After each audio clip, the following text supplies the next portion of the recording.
Welcome everyone to my YouTube channel. आज हम discuss करने वाले हैं केमिकल काइनेटिक्स का इंट्रोडक्टरी लेसन।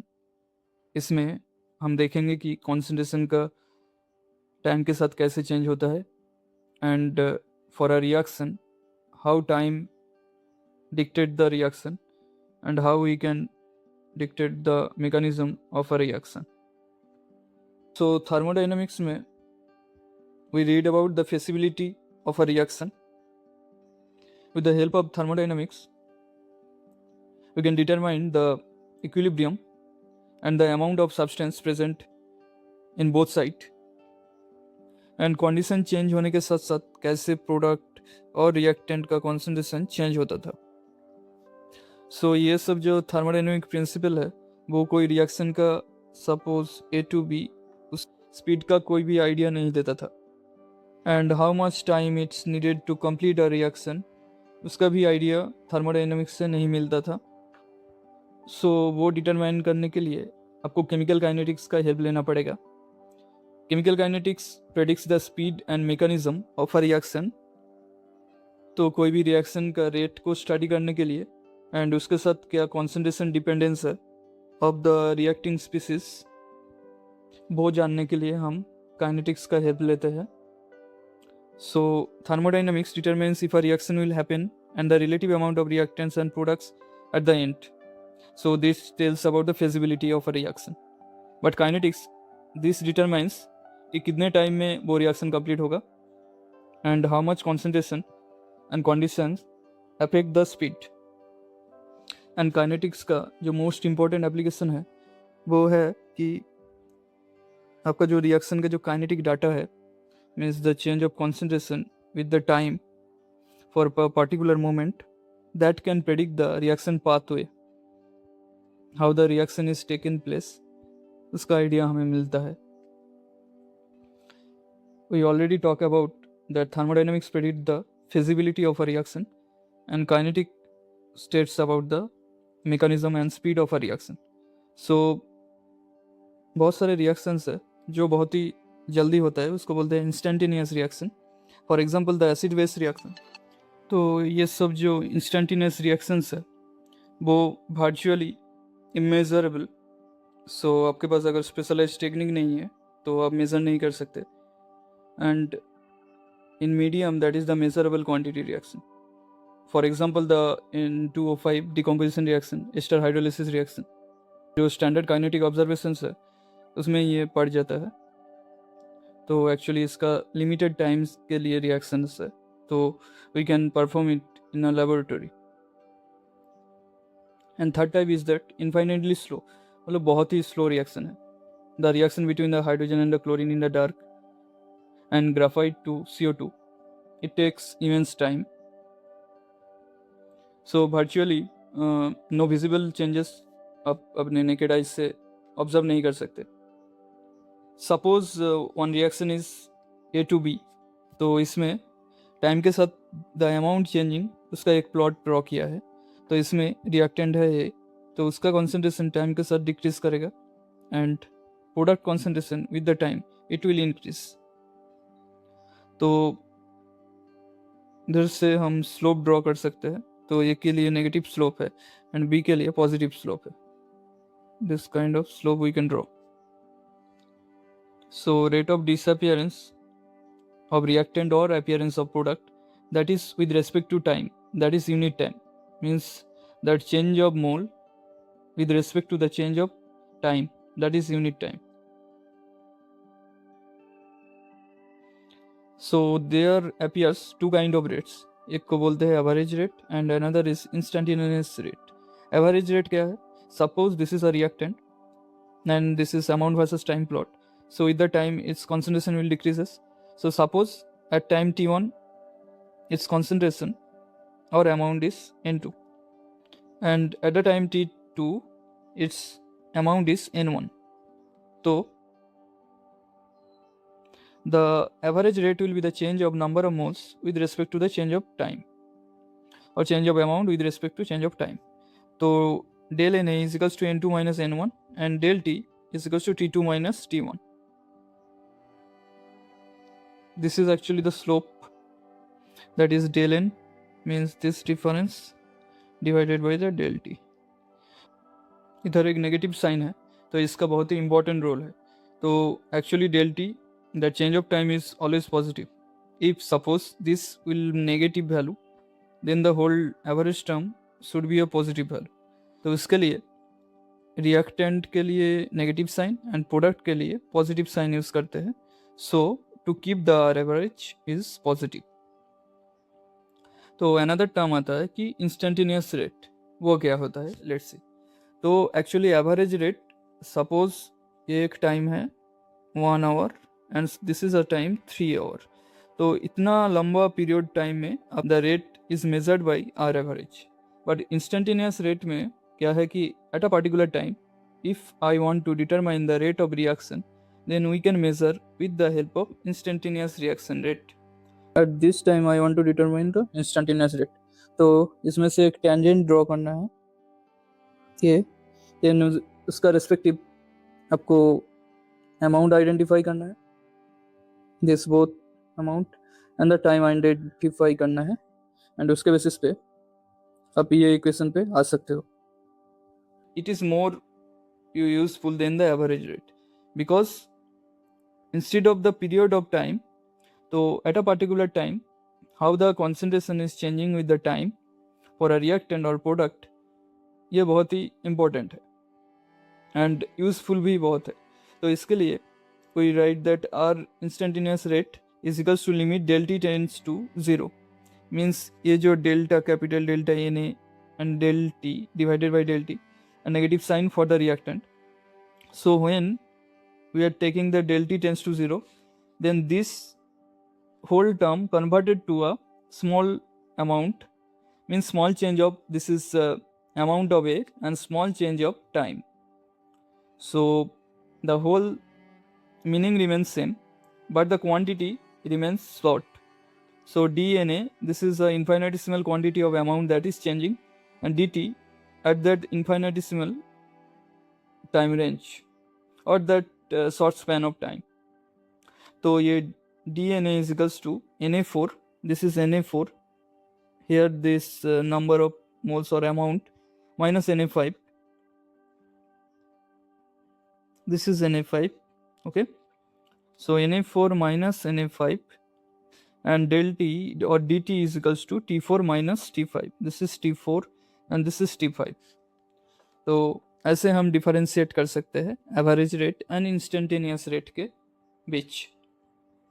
तो अगर हम कोई रिएक्टेंट लेते हैं, वो प्रोडक्ट में कन्वर्ट होता है, तो उसमें कितना रिएक्शन हुआ वो एक्चुअली जानने के लिए we apply the mathematical relations, so which is called the extent of reaction. तो ये एक्सटेंट ऑफ रिएक्शन ये इंडिपेंडेंट होता है अब रिएक्टेंट और प्रोडक्ट के लिए. तो इसको एडवांसमेंट ऑफ रिएक्शन भी बोलते हैं एंड इसको एप्सिलॉन से रिप्रेजेंट किया जाता है. तो एक्सटेंट ऑफ रिएक्शन जो अमाउंट के साथ रिलेशनशिप है वो देखते हैं. तो amount of substance at the time t is equals to amount of substance initially plus the nu into epsilon. Nu is the stoichiometry and epsilon is extent of reaction. तो ये जो स्टोइकियोमेट्री है वो पॉजिटिव है for products and negative है for reactants. And extent of reaction का जो expression है वो ni minus ni star by new. ये जो एक्सटेंट ऑफ रिएक्शन ये नॉर्मलाइज कर देता है द चेंज ऑफ अमाउंट को. तो ये बेसिकली कांस्टेंट रहता है. आप अगर कोई रिएक्टेंट और प्रोडक्ट लो उसके लिए आपका एक्सटेंट ऑफ रिएक्शन सेम रहता है फॉर अ पर्टिकुलर रिएक्शन. तो वो कैसे होता है उसका एक एग्जांपल देखते हैं.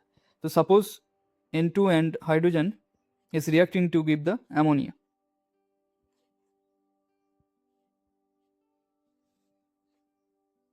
So if initially if you use 10 moles of nitrogen that is reacting with the 20 mole of hydrogen and 5 moles of ammonia is formed. After a certain time, what is the extent of reaction for the reactants? So let's see. तो ammonia के लिए extent of reaction निकलते हैं. तो at the time t ammonia का 5 moles था and at initially it has 0 moles. So 5 minus 0 divided by stoichiometry that is 2. So extent of reaction is 2.5. तो nitrogen के लिए 7.5 कैसे आते हैं वो डिस्कस करते हैं. Eight the time t the amount is 7.5. तो बेसिकली आपका 2 mole of ammonia that is produce from the 1 mole of nitrogen. तो finally 5 moles that is of ammonia that is produced from 5/2 mole of nitrogen that is equals to 2.5 moles of nitrogen. मतलब 5 मोल produce already हो चुका है, तो आपका 10 में से अगर 2.5 माइनस करते हैं तो आपको मिलेगा 7.5. तो that's how we got the 7.5 and initially it has 10 and stoichiometry is -1 because this is reactant, and the final extent of reaction is 2.5, and same thing we can observe for hydrogen also. तो mathematically epsilon और extent of reaction ये universal है. तो ये जो extent of reaction express करता है कि कितना दूर वो रिएक्शन गया है, but we want to know कितना जल्दी वो रिएक्शन हो रहा है. तो उसके लिए we have to add the d d t to the extent of reaction. तो उसको बोलते हैं rate of conversion, d epsilon by d t. तो उसका एक्सप्रेशन देखते हैं. So if we do derivative on epsilon, then this expression will be d epsilon by dt is equals to d by dt ni minus ni star by nu. तो ये जो species है ये zero है because this is a constant. Initially the amount is constant. So finally expression मिलता है कि d epsilon by d t is equals to 1 by nu d n i by d t. So this is the rate of change of amount with the time. तो ये जो expression है इसका problem क्या है? इसका प्रॉब्लम ये है कि this is not valid for a reaction जिसके लिए वॉल्यूम वेरी करता है विद द टाइम, एंड जिस रिएक्शन में 2 और मोर फेज है, मतलब गैस लिक्विड फेज 2 और मोर फेज है जिसमें वॉल्यूम वेरी करता है, तो ये एक्सप्रेशन एप्लीकेबल नहीं है. तो उसके लिए क्या करना पड़ेगा? अब इस एक्सप्रेशन को वॉल्यूम से डिवाइड करना पड़ेगा. So if we take as volume is constant, then we can apply for those reaction also जिसमें कि volume vary करता है time के साथ, and the reaction containing 2 or more phases. तो actually currently this is in a extensive state. तो आप अगर डिवाइड करेंगे by volume that is also extensive divided by extensive that will convert to the intensive property. तो extensive property एक volume dependent और mass dependent property है, उसको हम कन्वर्ट करेंगे वॉल्यूम और मास इंडिपेंडेंट प्रॉपर्टीज में. तो एक्सप्रेशन देखते हैं. Final rate is equals to 1 by v into 1 by nu d n i by d t. तो इसमें ये पार्ट अगर अंदर जाता है तो 1 by nu d n i by v dt, that n by v we know that concentration C is equals to ni by v. So the final rate of reaction expression is 1 by nu, that is stoichiometry, multiplied by dc by dt. So concentration C represent the concentration amount per unit volume. तो ये जो single formula है वो unify करता है आपका stoichiometry, time and volume को एक साथ. तो basically if we write a reaction 2a plus 3b is giving a product 4c, तो रेट ऑफ डिसअपियरेंस को कैसे लिख सकते हैं? dA by dt. dA means that this is a concentration of A. So disappearance हो रहा है इसलिए we take negative sign, and for B, rate of disappearance of B is minus dB by dt, and rate of appearance of C, that is plus dC by dt. तो rate of disappearance और appearance में वो stoichiometric coefficient involve नहीं रहता, वो सिर्फ rate में involve रहता है. It only measure the isolated change of that particular species. तो देखते हैं कैसे हम रेट को लिख सकते हैं.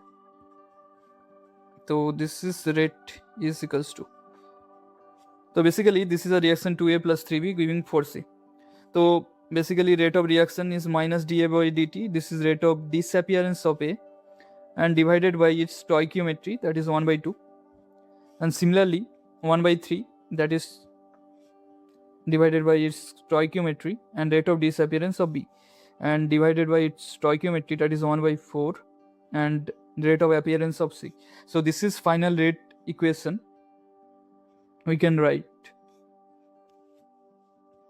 रियल वर्ल्ड एप्लीकेशन क्या है, तो नाइट्रोजन का हाइड्रोजन के साथ रिएक्शन से अमोनिया फॉर्मेशन होता है। उस रिएक्शन के लिए we can write that D of N2, that bracket is represent the concentration.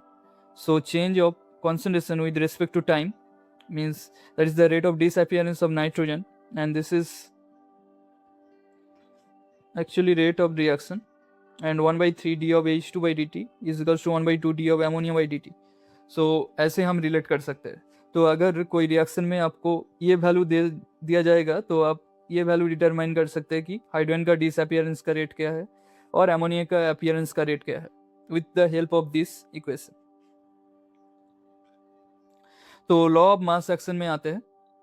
तो आप अगर रेट लिखते हैं तो rate of a particular reaction is directly proportional to each reactant species to the power their respective order. Okay, so suppose this is a first order reaction, so rate is directly proportional to concentration of A to the power 1. so ये है law of mass action. Rate of chemical reactions is directly proportional to the product of effective concentration of each reacting species, each raised to the power equals to their respective order of reaction. तो इसको ही इधर थोड़ा elaborate किया गया है। तो ये Gulberg and वाग का लॉ है। तो ऐसे हम रेट को एक्सप्रेस कर सकते हैं। तो rate is directly proportional to the this is one reactant species, this is another reactant species, and this is order with respect to this species, and ये N2 ऑर्डर है with respect to A2, and उसको proportionality sign को हटाने के लिए हम introduce करते हैं रेट कांस्टेंट को। सो this is the reaction. So theoretically हम बोल सकते हैं कि ये स्टोइकियोमेट्री के बेसिस पे ये हो सकता है, but always theoretical result and experimental result are not similar. तो उस हिसाब से ऑर्डर का कॉन्सेप्ट आता है, as we can not use the stoichiometry in everywhere. तो रेट लॉ को ऐसे हम लिख सकते हैं। तो R is directly proportional to the A to the power A, B to the power B for a particular reaction, that is 2AB 3C. तो ये सारा जो है वो ऑर्डर है।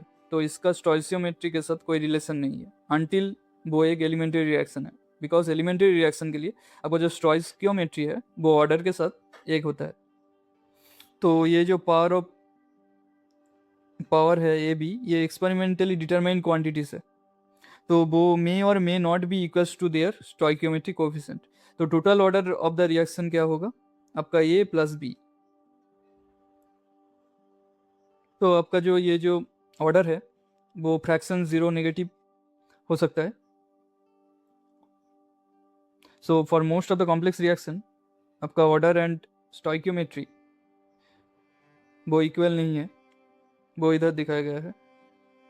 फॉर एग्जाम्पल अगर कोई रिएक्शन होता है 2A प्लस बी और 3C प्रोडक्ट, तो जनरल रिएक्शन का रेट होता है K multiplied by concentration of A to the power A, concentration of B to the power B. So this is A and B are this is experimentally determined data, but for elementary reaction this stoichiometry become power of this concentration. तो A की power हो जाता है 2 and B की power होता है 1. So that's how elementary reaction takes place. तो rate constant के बारे में बात करते हैं। तो आपका जो रेट कांस्टेंट उसको K से रिप्रेजेंट किया जाता है। Rate constant, rate is equal to K into concentration to the power n. तो if we take this is a unity, then rate is equals to rate constant.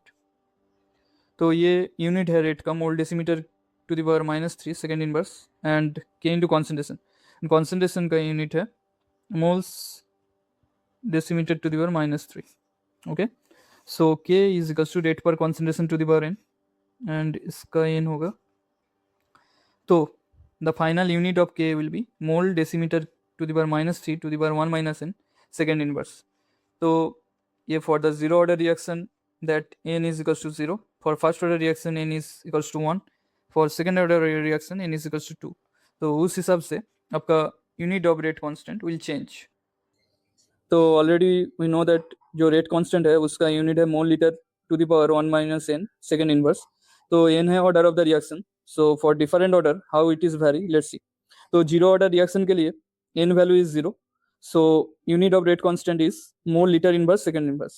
First order reaction के लिए आपका n1 हो जाता है, तो first term will vanish and unit is second inverse. Second order reaction के लिए आपका n इज इक्वल्स टू 2, तो फाइनल यूनिट है रेट कांस्टेंट का litre mole inverse second inverse. Third order reaction के लिए n की प्लेस में 3 होगा, then final unit of rate constant is litre square mole inverse litre square mole to the power -2 and second inverse. तो ये सारा unit है for different order of reaction. So थोड़ा न्यूमेरिकल के माध्यम से हम समझने की कोशिश कर सकते हैं कि कैसे रेट एक्सप्रेशन डिटरमाइन होता है। तो ये एक रिएक्शन है 2N2O5 giving 4NO2 and plus O2। So rate are expressed as -dNO2/dt K1 of N2O5 and D of NO2/dt, and this is K2N2O5, D of O2/dt K3N2O5। सो इधर K1, K2 and K3 का relation क्या है वो determine करना होगा। तो पहले in generally we have to write the rate of a reaction. So for the N2O5 this is stoichiometry, the reciprocal में आ जाता है। So this will be minus up because this is reactant, and D of N2O5 this will be 2 N2O5/dt, and for the product this is 1/4 D of NO2/dt, and for oxygen stoichiometry is 1, so this will be D of O2/dt। तो ये general rate expression है, तो इसमें से relate करना है।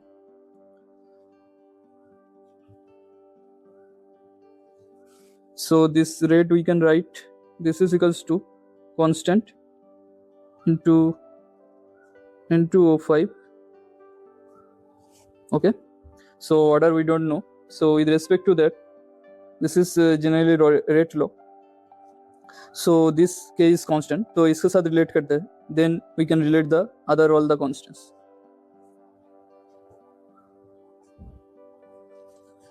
so if we equalize this, तो ये होता है K then N2O5। so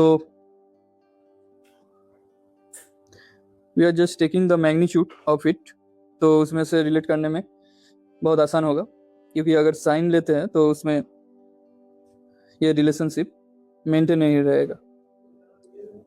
तो half of K1 is equals to 1/K2/4 is equals to K3, and that is equals to K। if we take that proportionality relationship and multiplied by 4 each one, then that this will be 2K1 is equals to K2 is equals to 4K3। so ये final relation मिलेगा K1, K2 and K3 के बीच।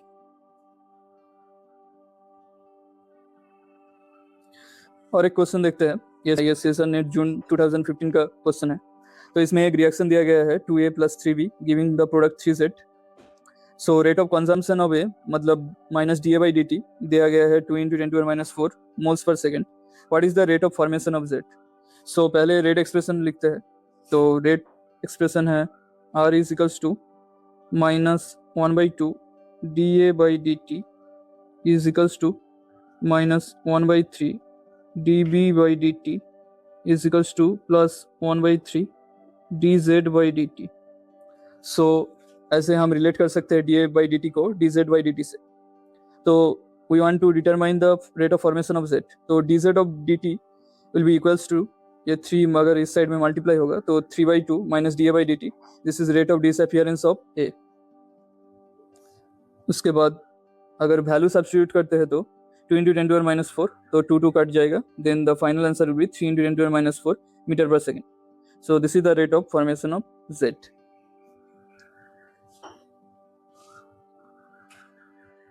और एक question देखते हैं, ये gate 1998 का question है। तो इसमें क्या दिया गया है, आपका जो 2NO है वो हाइड्रोजन के साथ रिएक्ट करके N2 एंड वाटर प्रोड्यूस करता है। तो इसके लिए गिवन रेट कांस्टेंट दिया गया है D of N2/dt is equals to K1 NOH2, D of NO/dt that is equals to K3 NO into concentration of hydrogen, and H2 के लिए भी दिया गया है एंड हाइड्रोजन के लिए। ऐसा क्वेश्चन पहले भी किया है। तो पहले आपको एक रेट लॉ लिखना पड़ेगा। तो इसके लिए so this is product D of N2/dt and 1/2 D of H2/dt minus 1/2 D of NO/dt minus 1/2 D of H2/dt, and ये इक्वल्स है आपका के concentration of NO concentration of hydrogen. तो इसमें से रिलेट कर सकते हैं। तो क्या होगा, आपका जो K1 है वो इक्वल होगा 1/2 K2 and that is half of K3 that is equals to 1/2 K4 and that is equals to K। तो अगर मल्टीप्लाई करेंगे 2 से, सो फाइनली ये अरेंजमेंट मिलेगा 2K1 is equals to K2 is equals to K3 is equals to K4। तो ये final relation मिलेगा between all the equilibrium constant, sorry between all the rate constant. तो ये काइनेटिक्स ऑफ रिएक्शन का एक blueprint है। तो पहले हम क्या पढ़े थे, वो अमाउंट का एक्सटेंट ऑफ रिएक्शन के साथ जो रिलेशन था Ni equals to Ni star plus nu i epsilon. तो उधर से अमाउंट के साथ एक्सटेंट ऑफ रिएक्शन का रिलेशन पता चल रहा था। उसके बाद प्रोग्रेस ऑफ रिएक्शन पता करने के लिए एक्सटेंट ऑफ रिएक्शन का रिलेशन उसको अरेंज करके मिला।